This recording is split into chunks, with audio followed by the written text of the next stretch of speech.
Javier had always been good at ignoring the city's chaos. Living in the heart of a sprawling metropolis taught him to tune out the sounds of life crashing into itself. Shouting neighbors, distant sirens, the occasional gunshot. But in his basement apartment, the city noise barely reached him. Down there, the silence was thick, broken only by the hum of his fridge or the occasional creak of the old pipes. The scratching started 2 weeks ago. At first it was faint, barely audible over the sound of his TV. Javier thought it was rats. The building was old, the landlord cheap, and pest control wasn't high on anyone's priority list. He set traps, scattering them under the sink and behind the fridge. A few days later, he checked them. Nothing, but the scratching continued. It grew louder each night, as if whatever was making the noise was getting bolder. Javier tried to ignore it, stuffing earbuds into his ears and blasting music until he fell asleep. But even then, he swore he could hear it, a persistent scratch that wormed its way into his dreams. Last night, something changed. The scratching was joined by a new sound. Whispers. Javier froze in bed, his heart hammering in his chest. The voices were faint, like someone murmuring just out of earshot. He couldn't make out the words, but the tone sent a chill crawling up his spine. By morning, he convinced himself he'd imagined it. Lack of sleep, stress from work. It had to be his mind playing tricks on him.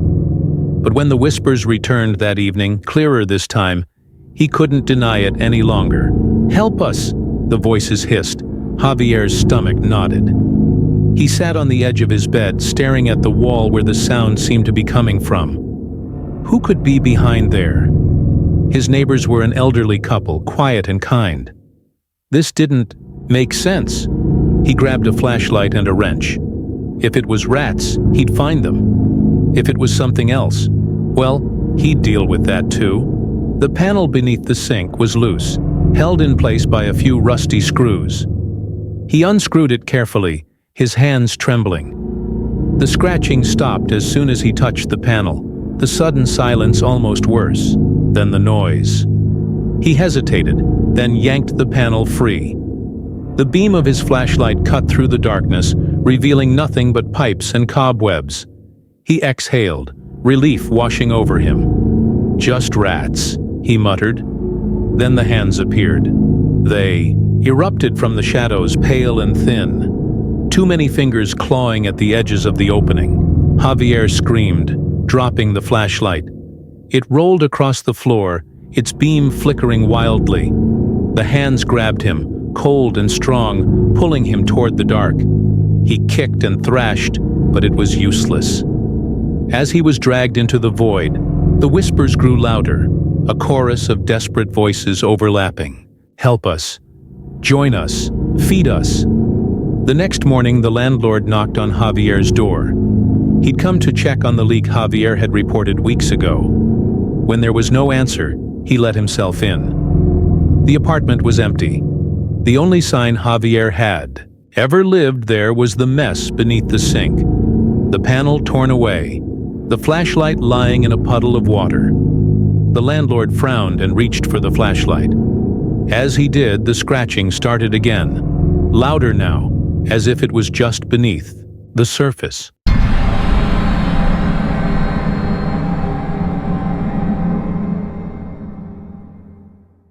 Lila had always been invisible. In high school, no one noticed her except to laugh at her acne or her thrift store clothes. At work, her colleagues barely remembered her name. It wasn't just her appearance. It was like she didn't exist, like the world had decided she wasn't worth seeing. That's why she noticed the store. It wasn't there the day before. Sandwiched between a pawn shop and a boarded-up bakery, the store had no sign, just a window display of beautiful porcelain dolls. Each one had flawless skin, painted eyes that seemed to follow her as she walked by. She hesitated, then pushed. The door open. The inside was small, dimly lit, and smelled faintly of roses and something metallic. Behind the counter stood a wiry man with unnaturally bright eyes. He smiled, a slow, deliberate smile, as if he'd been expecting her. "Looking for something special?" he asked. Lila hesitated. The words tumbled out before she could stop them. "I just want to feel beautiful." The man nodded, as if he understood completely. He reached beneath the counter and pulled out a small jar of cream. The label was plain, the glass frosted. "This will help," he said, sliding it toward her. "Apply it before bed, just a thin layer. No more than that, and never miss a night." "How much?" Lila asked, her voice small. His smile widened. "For you? No charge. Just promise me you'll follow the instructions." She clutched the jar to her chest, murmuring her thanks. That night, Lila stood in front of her bathroom mirror, the jar in her hands. She unscrewed the lid, releasing a faint, sweet scent. The cream inside was smooth, almost shimmering. She dabbed a small amount onto her fingertips and spread it over her face. The next morning, her acne scars were gone. She stared at her reflection in disbelief, running her fingers over her smooth skin. For the first time in years, she smiled at the person in the mirror. By the third morning, her face glowed. Her cheeks were perfectly contoured, her lips naturally full. She couldn't stop looking at herself, her phone camera becoming a constant companion. People at work complimented her. Strangers smiled at her on the street. But then she forgot to apply it. It was a long day at work, and she fell asleep on the couch. When she woke the next morning, her skin felt tight, her cheeks hollow. In the mirror, her reflection was unrecognizable. Her once beautiful face was now gaunt, her skin gray and flaking. Panicked, she slathered on the cream, ignoring the instructions, to use a thin layer. The transformation was immediate. The decay reversed, her face blooming back into perfection. She didn't forget again. But the jar was running out. Lila returned to the store, but it was gone. The building was empty, the windows dark and dusty. She asked around, but no one remembered seeing the shop or the man inside. Desperation clawed at her. She began rationing the cream, using smaller and smaller amounts, but her reflection grew hungrier with each passing day. One night, she woke to a sound, a faint, wet slithering. She turned on the light and froze. Her reflection was standing in the mirror, its face a rotting, skeletal version of hers. It grinned, its teeth yellow and sharp. "More!" it rasped. Lila screamed and threw the jar at the mirror. The glass shattered, the cream spilling onto the floor.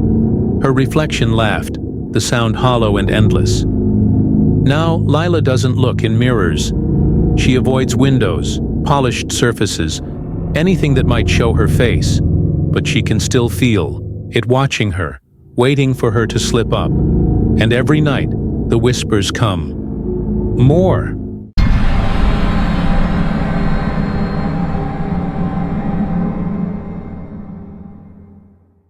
Carmen loved her late shifts at the diner.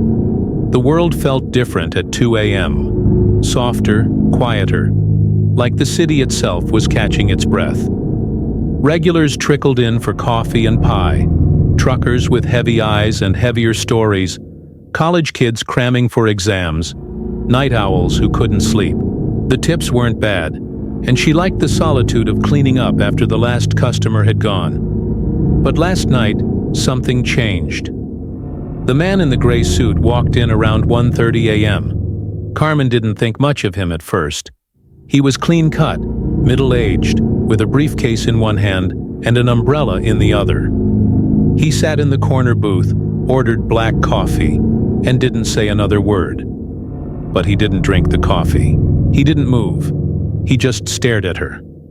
Carmen tried to ignore it, focusing on wiping down the counter. But every time she glanced up, his eyes were on her, unblinking. "Everything okay?" she asked, forcing a smile. He didn't answer. The silence, stretched, heavy and uncomfortable. Finally, Carmen walked over to the booth. "Sir, do you need anything else?" He tilted his head slightly, as if considering her question, but said nothing. She noticed then that his suit wasn't quite right. The fabric was too stiff, the seams too perfect, like it wasn't made for a person at all. When the clock struck 2 a.m., he stood, placed exact change on the table and walked out without a word.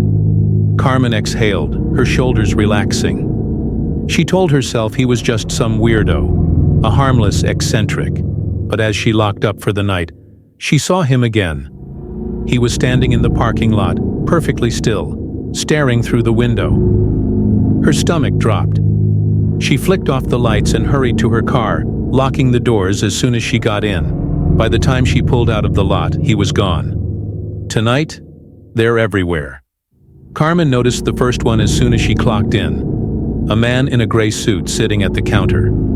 She froze, her heart racing. But he didn't react. He just sat there staring straight ahead. Then she saw another, and another. They were in the booths, at the tables, standing outside the windows, all identical, all watching her. She tried to act normal, tried to take orders, but her hands were shaking too much to hold the pen. "What do you want?" she finally shouted, her voice breaking. None of them answered. Carmen locked herself in the kitchen and called the police. The dispatcher promised to send someone over, but her voice sounded distant, muffled, like she was speaking through water. The minutes dragged on. Carmen peeked through the kitchen door. The diner was empty. When the cops arrived, they found her sitting on the floor, trembling. She tried to explain, but the words came out in fragments. "They were here, watching me. All of them." The officer frowned. "Who's they?" "There's no one here, ma'am." Carmen stepped out of the kitchen. The diner was exactly as it should be. Empty, quiet, normal. But on the counter, where the man in the gray suit had sat the night before, was a briefcase. It was plain black leather, unmarked. Her name was etched into the handle.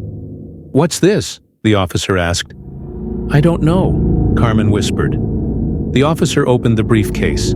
Inside was a stack of papers, each page covered in a strange, looping script.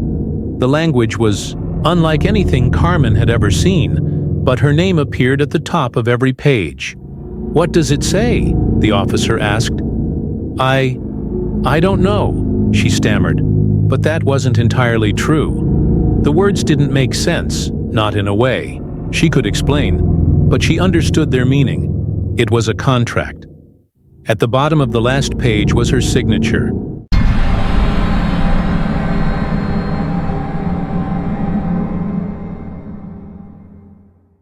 Eric hated late nights at the office, but tonight, he had no choice.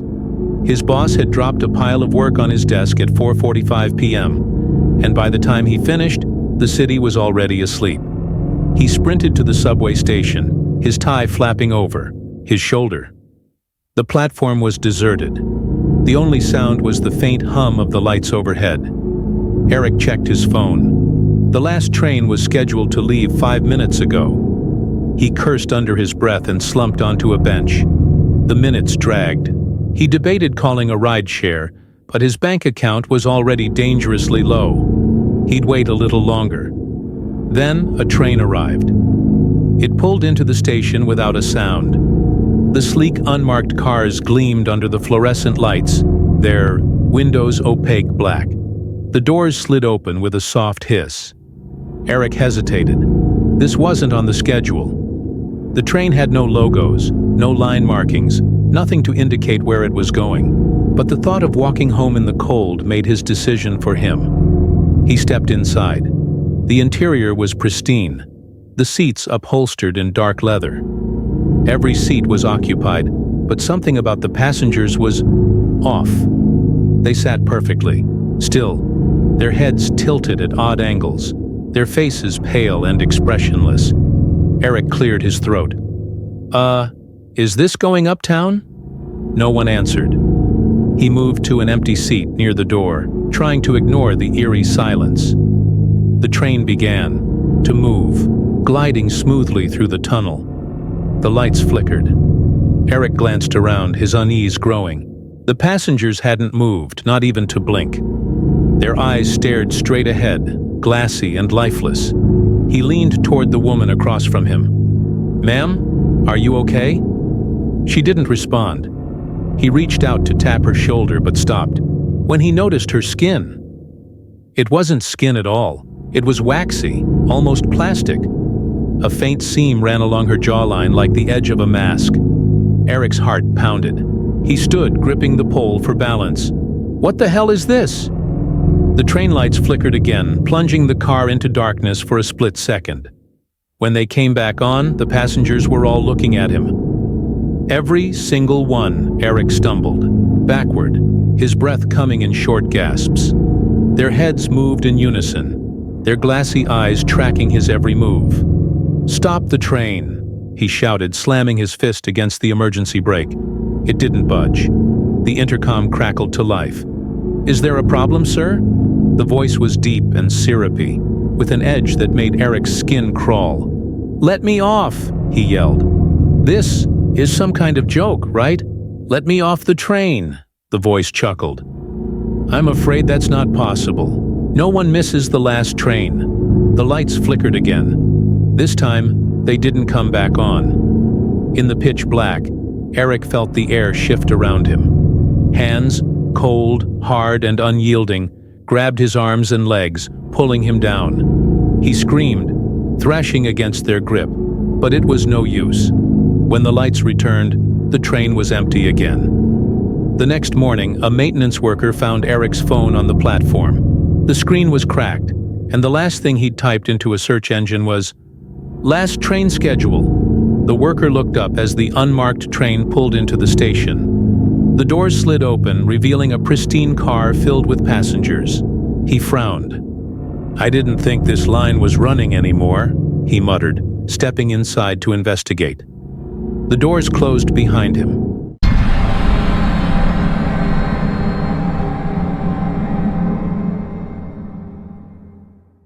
Maya had never believed in ghosts.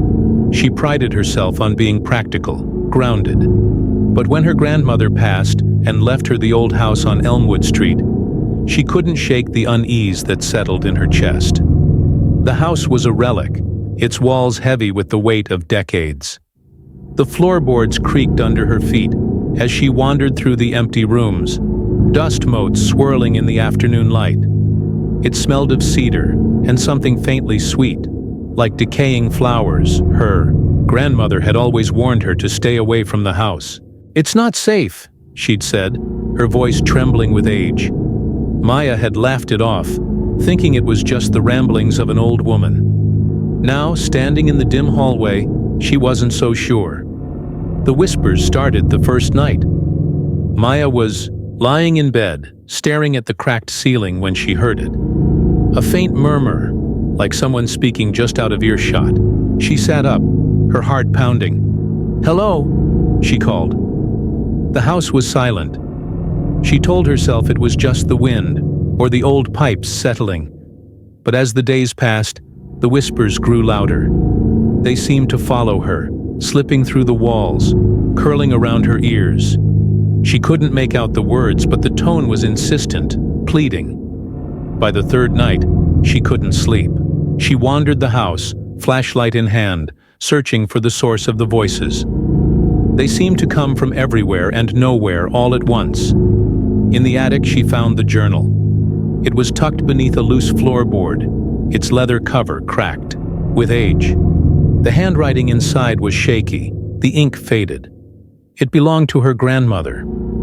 "They won't let me leave," the first entry read. Maya's hands trembled as she flipped through the pages. The entries grew more frantic, the writing almost illegible. Her grandmother spoke of whispers, of shadows moving in the corners of her vision, of something watching her from the dark. "They want me to stay. They want to keep me here." The final entry was a single sentence, scrawled in thick, uneven letters. "The house is alive." Maya slammed the journal shut, her breath coming in shallow gasps. She needed to leave, now. She grabbed her keys and bolted for the front door. But when she reached it, the knob wouldn't turn. She yanked and twisted, but it was like the door was fused to the frame. The whispers grew louder, filling the room, with a cacophony of desperate voices. Maya stumbled back, clutching her head. "Let me go!" she screamed. The lights flickered. The air grew heavy, pressing down on her chest. The walls seemed to shift, the wood groaning like a living thing. Then she saw it. A figure emerged from the shadows, its form twisting and flickering like static. It had no face, just a blank void where its features should be. It reached for her, its fingers long and thin, like branches stripped of bark. Maya backed away, her heart hammering in her chest. "What do you want?" The figure tilted its head, as if considering her question. The whispers coalesced into a single chilling word. "Stay." Maya ran, darting up the stairs and slamming the bedroom door behind her. She pressed her back against it, her mind racing. She needed to think, to find a way out. The whispers were in the room now, circling her, seeping into her ears. The figure appeared again, stepping through the wall as if it were made of smoke. Maya screamed, grabbing the nearest object, a heavy lamp, and hurling it at the thing. It shattered, the shards scattering across the floor. The figure didn't flinch. "Stay," it repeated, the word reverberating through her skull. Maya's vision blurred, her body growing heavy.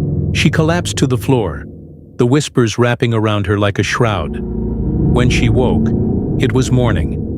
The house was silent, the air still. She stumbled to her feet, her head pounding. The front door was open, sunlight streaming through. Maya didn't question it. She ran, leaving the house and everything inside behind. Years later, the house still stands, its windows dark, its walls whispering to anyone who dares to come close.